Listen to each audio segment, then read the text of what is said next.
Everyone's looking for the next method to get rich quick. Be early to the method, make profit. Be late, it's a waste of your time or just not worth it anymore. So here's 5 quick tips to increase your net worth in Path of Exile 2 per hour, with some even being viable in SSF. Let's start with tip number 1, and this relates to Ange and her currency exchange. A majority of players only use the currency exchange to either liquidate their high value items or exchange them into whatever they need. However, people forget that it's a live market where orders are being filled, with prices fluctuating constantly due to supply and demand. Let's use Orbs of Chance as an example. We can see that I can easily fill an order of 1 Divine for 33 Orbs of Chance, but when I swap it from Orbs of Chance to Divines, it's 41 to 1 Divine. This difference is known as the spread. I can easily put 2 Divines up at an exchange rate of 41 Orbs of Chance to 1 Divine. The order will take a little bit of time to fill, but I'll just run a couple of maps. Once the order fills, I then just exchange the Orbs of Chance back into Divines at a ratio of 33 to 1. Again, it will take a map or two to fill, but once it does, I basically made a free 16 Orbs of Chance for doing nothing. It only costs me a little amount of gold. The higher the amount I do, the more profit I will make, and it only takes like a minute of my time. Therefore, find an item that works for you and get to spread trading for easy profits while you're mapping, but be sure to check on it every once in a while because again, it's a live market and things fluctuate. Speaking of Orbs of Chance though, this leads me into tip number 2, and this one's really good for SSF as well,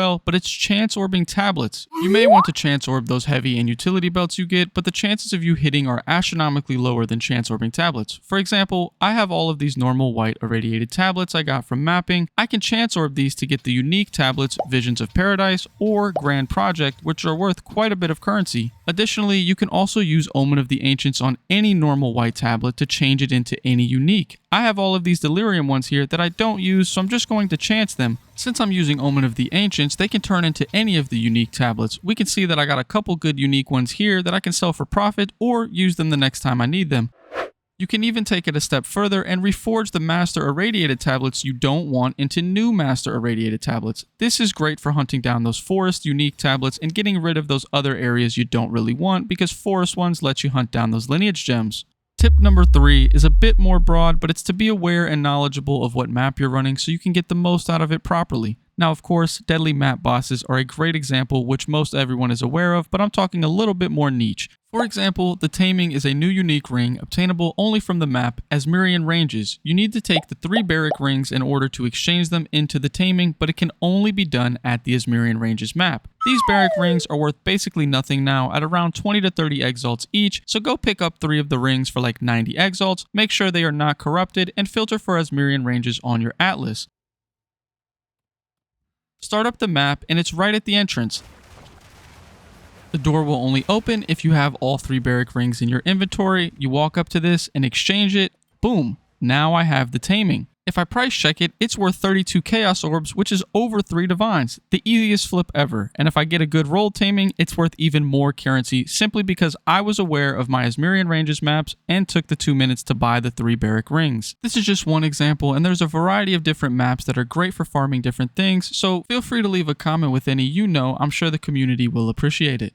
Tip number 4 is targeted more at my beginner people playing in trade, but it's if your build isn't that strong or maybe you started a little late in the league. My recommendation is to go farm Trial of Sekhemaz or Trials of Chaos for a little bit of currency. Juicing maps is great, but you'll want to complete your Atlas tree to be at your full potential, which requires completing the Arbiter of Divinity multiple times and takes a lot of time, while Trials literally cost you nothing to run and can make you consistent profits from high value soul cores or unique relics. Once you get a decent amount of currency and character upgrades, other content will be much easier for you, and I have a full guide of Trial of Sekhemaz as well, so feel free to check it out if you need help on how to start farming it. Trials is very repetitive, but if you just run it for 2 to 3 hours, you can make 20 to 30 Divines, which can be very beneficial for some people and really kickstart your builds to really help you knock out the rest of the content in the game.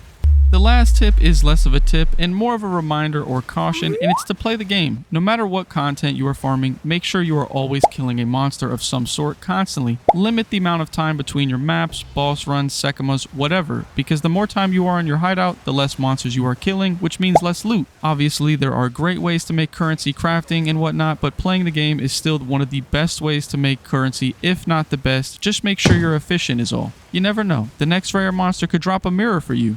That's all for today. Thanks for stopping by. Don't forget to hit like and subscribe to help me continue making this sort of content. As always, I hope you learned something. Take it easy, Exiles.